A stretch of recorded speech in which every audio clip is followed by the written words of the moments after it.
नमस्कार। आज हम गुजरात के भरूच ज़िले में सामने आए एक कह सकते हैं काफ़ी अहम मामले पर बात करेंगे। नमस्ते। मुद्दा जुड़ा है सूचना का अधिकार यानी आरटीआई कानून से, जिसके कथित उल्लंघन को लेकर कुछ गंभीर सवाल उठ रहे हैं। जी, और ये जो पूरी बातचीत है हमारी, ये डॉक्टर भाविन वसावा के एक लेख पर आधारित है। इसमें जो बातें उन्होंने लिखी हैं वो वाकई सोचने पर मजबूर करती हैं। बिल्कुल, आज हम उन्हीं आरोपों और तर्कों को ज़रा समझने की कोशिश करेंगे। हाँ, तो आज का हमारा इरादा यही है कि इस लेख में जो जानकारी दी गई है उसे ज़रा खोल कर देखें। क्या आरोप हैं, भरूच में असल में हुआ क्या, और इसके आप कह लें कानूनी या संवैधानिक मायने क्या हो सकते हैं। हाँ, और ये साफ कर दें कि हम पूरी तरह से डॉक्टर वसावा के लेख में जो लिखा है उसी पर फोकस करेंगे। बिल्कुल, और शुरुआत शायद उस बात से करें जो सबसे ज़्यादा चौंकाने वाली है, जो लेख में बताई गई है। हाँ, कि भरूच में जब कोई नागरिक सरकारी जानकारी मांगता है आरटीआई के तहत, तो उनसे एक बांधे धड़ी ली जा रही है, एक तरह का शपथ पत्र आरटीआई के लिए। जी, और उसमें लिखवाया जा रहा है कि उन्होंने आवेदक ने एक साल में 6 से ज़्यादा आरटीआई आवेदन नहीं किए हैं। 6 से ज्यादा नहीं है? ये कहाँ से आया? लेख में डॉक्टर वसावा ने इसे गुलामी का प्रमाण पत्र तक कहा है, ये उनके शब्द हैं। ओहो, गुलामी का प्रमाण पत्र, ये तो बहुत भारी शब्द है। चलिए इस मामले को जरा खोलते हैं। तो हुआ क्या असल में? तो जैसा लेख में बताया गया है, भरूच जिले का जो भूस्तर विज्ञान और खनिज खाता है, जियोलॉजी एंड माइनिंग डिपार्टमेंट, हाँ, वहाँ एक नागरिक ने आरटीआई डाली, कोई जानकारी मांगी होगी। ठीक है। और लेख के मुताबिक जानकारी देने के बजाय वहाँ के जो लोक सूचना अधिकारी हैं, पीआईओ, उन्होंने आवेदक को एक चिट्ठी भेजी और कहा कि पहले एक बांधे धड़ी अंडरटेकिंग जमा करो। अंडरटेकिंग, और शर्त वही थी कि 6 से ज्यादा आरटीआई नहीं। हाँ बिल्कुल, शर्त ये कि आवेदक लिख कर दे कि भाई इस कैलेंडर साल में मैंने 6 से ज्यादा आरटीआई नहीं डाली है। लेकिन क्यों? इसका आधार क्या बताया उन्होंने? लेख में लिखा है कि पीआईओ ने इसके लिए गुजरात सूचना आयोग गांधीनगर के एक कथित फैसले का हवाला दिया। उसका नंबर भी लेख में है, F0546/2025 व अन्य 21 दिनांक 22/8/2025। ये जानकारी लेख से है। अच्छा, एक पुराने फैसले का हवाला देकर ये नई शर्त लगा दी। हाँ, और बात यही नहीं रुकी। अच्छा, आवेदक को 5 दिन का टाइम दिया गया। 5 दिन का? किस लिए? कहा गया कि अगर ये बाहीं धड़ी जमा नहीं हुई तो आपका जो आरटीआई आवेदन है उसे दफ्तर कर दिया जाएगा। दफ्तर कर दिया जाएगा, इसका क्या मतलब हुआ? फाइल बंद? हाँ, फाइल बंद, कोई जानकारी नहीं मिलेगी। ये अपने आप में आप देखें तो एक तरह का दबाव बनाना हुआ ना। बिल्कुल, ये तो सीधा सीधा लग रहा है कि जानकारी देनी नहीं है, इसलिए तरीका निकाला। सही बात है। उनके अनुसार ये अनुसूचित जाति, जनजाति, ओबीसी, अल्पसंख्यक, बल्कि सभी नागरिकों के संवैधानिक अधिकारों को एक तरह से छीनने की कोशिश हो सकती है।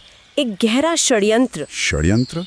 ये तो बहुत बड़ा आरोप है। हाँ, और ये जोर देना जरूरी है कि ये विश्लेषण और ये शब्द डॉक्टर वसावा के हैं, जो उन्होंने अपने लेख में इस्तेमाल किए हैं। जी बिल्कुल, ये आरोप वाकई संगीन है। ये तो सीधा वो जो पारदर्शिता और जवाबदेही का पूरा विचार है आरटीआई के पीछे, उस पर चोट करता है। और यहीं पर यह समझना जरूरी हो जाता है कि किसी भी लोकतंत्र में ये सूचना का अधिकार इतना अहम क्यों है। बिल्कुल, हम जानते हैं लोकतंत्र मतलब लोगों का शासन। हम वोट देते हैं, सरकार चुनते हैं, हम टैक्स भरते हैं। अब चाहे वो इनकम टैक्स हो या फिर जीएसटी जैसे अप्रत्यक्ष कर, जिसका बोझ तो हर नागरिक उठाता है, गरीब से गरीब भी, और इसी पैसे से सरकार चलती है। सही बात है। तो गए ये जानना कि सरकार कर क्या रही है, हमारे पैसे का क्या हो रहा है, ये तो हमारा हक बनता है ना। एकदम सही कहा आपने। ये सिर्फ हक नहीं है, ये सरकार की जवाबदेही तय करने का एक तरीका है। हाँ, अगर सरकार हमारे पैसे और हमारे वोट से चल रही है तो उसे हमारे प्रति जवाबदेह तो होना ही पड़ेगा। और आरटीआई बस इसी जवाबदेही को मजबूत करने का एक टूल है, एक साधन है। डॉक्टर वसावा तो लेख में एक कदम और आगे जाते हैं।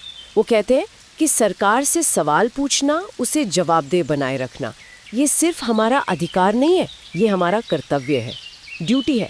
कर्तव्य, ड्यूटी, ये एक बहुत दिलचस्प नजरिया है। हाँ, ये इसे और भी ज्यादा महत्वपूर्ण बना देता है। हम सिर्फ वोट देकर चुप नहीं बैठ सकते। बिल्कुल, नागरिक सिर्फ वोटर नहीं है, वो सिस्टम के कह सकते हैं सक्रिय प्रहरी हैं। खैर, अब आते हैं इस 6 आरटीआई की सीमा वाली शर्त के कानूनी और संवैधानिक पहलू पर, जैसा लेख में विश्लेषण किया गया है। हाँ, ये समझना बहुत जरूरी है, ये कानूनी तौर पर क्यों गलत है। देखिए, लेख के तर्कों के हिसाब से देखें तो इसमें 2 बड़ी दिक्कतें हैं।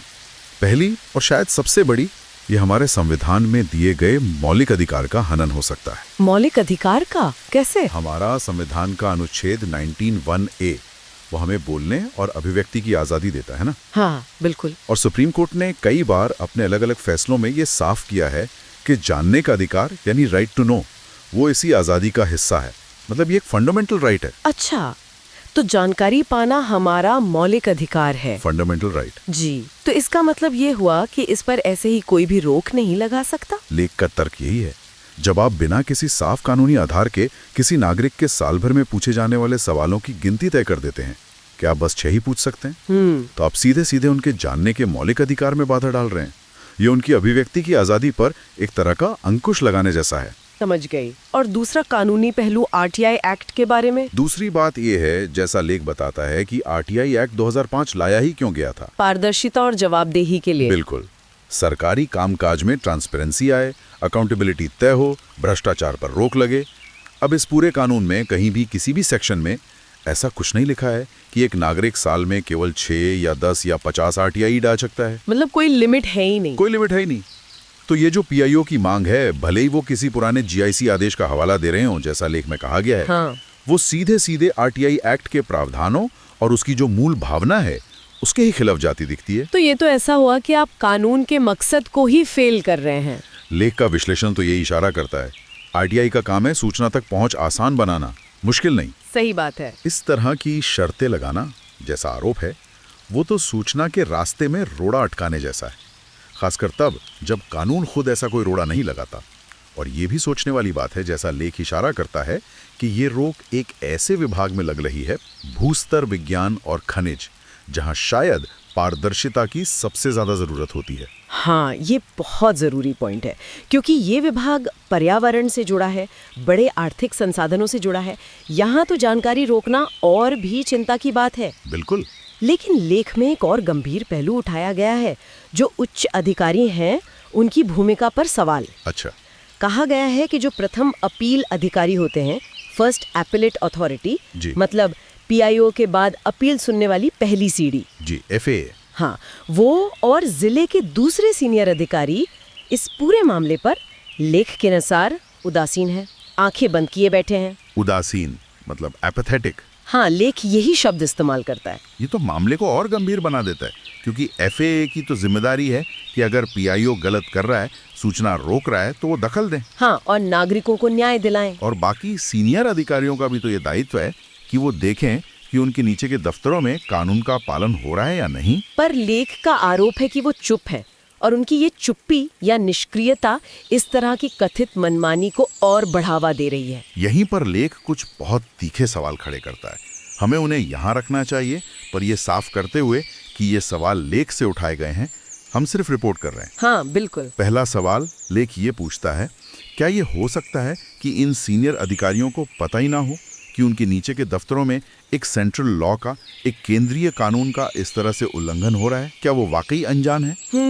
ये एक संभावना है, लेकिन लेख एक दूसरी ज्यादा चिंताजनक संभावना की ओर भी इशारा करता है। क्या? लेख में ये शक जताया गया है कि कहीं ये सब जानबूझकर तो नहीं हो रहा। क्या ये खासकर खान और खनिज जैसे विभाग में किसी बड़े भ्रष्टाचार या घोटाले पर पर्दा डालने की एक मिलीजुली कोशिश तो नहीं? ओहो, मिलीजुली कोशिश। Yes. मतलब कॉन्स्पिरेसी? लेख इसी तरह के सवाल खड़े करता है। वो पूछता है, क्या ये बाहें धड़ी वाली जो तरकीब है, ये जानकारी छिपाने का एक नया हथियार बन गई है? मतलब ट्रांसपेरेंसी से बचने के लिए सिस्टम के अंदर से ही रास्ते निकाले जा रहे हैं। लेख का इशारा कुछ इसी तरफ है। ये बहुत गंभीर सवाल हैं जो लेख उठा रहा है, और इनका जवाब मिलना वाकई लोकतंत्र की सेहत के लिए बहुत जरूरी है। निश्चित रूप से।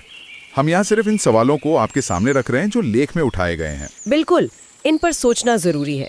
अब आते हैं डॉक्टर वसावा के निष्कर्ष और उनकी अपील पर। लेख के आखिर में वो क्या कहते हैं? देखिए, उनके लेख के अंत में वो साफ करते हैं कि वो इसे सिर्फ एक व्यक्ति के आरटीआई आवेदन का मामला नहीं मानते। अच्छा। उनके विचार में ये गुजरात में जो सरकारी कार्यशैली है, उसमें बढ़ती हुई एक तरह की तानाशाही और जो हमारे लोकतांत्रिक मूल्य हैं, उन पर हमले का संकेत है। ये तो बहुत बड़ी बात कह दी उन्होंने। हाँ, उनकी चिंता ये है, और ये वाजिब भी लगती है, कि अगर आज एक विभाग ये सीमा लगा सकता है और उस पर कोई सवाल नहीं उठता, कोई रोक टोक नहीं होती, तो कल को क्या होगा? राज्य के सारे विभाग यही तरीका अपना सकते हैं। और अगर ऐसा हुआ तो फिर सूचना का अधिकार कानून जो इतने सालों के संघर्ष के बाद बना है वो तो बस नाम का रह जाएगा, व्यवहारिक रूप से खत्म हो जाएगा। ये वाकई चिंता की बात है। इसी चिंता के चलते डॉक्टर वसावा अपने लेख में लोगों से एक अपील भी करते हैं। क्या अपील है? वो कहते हैं कि इस जानकारी को ज्यादा से ज्यादा फैलाएं, शेयर करें, ताकि ये बात देश के मुख्य सूचना आयोग तक पहुंचे और न्यायपालिका तक, मतलब सुप्रीम कोर्ट तक पहुंचे, ताकि ऊपर से कोई हस्तक्षेप हो सके। जी।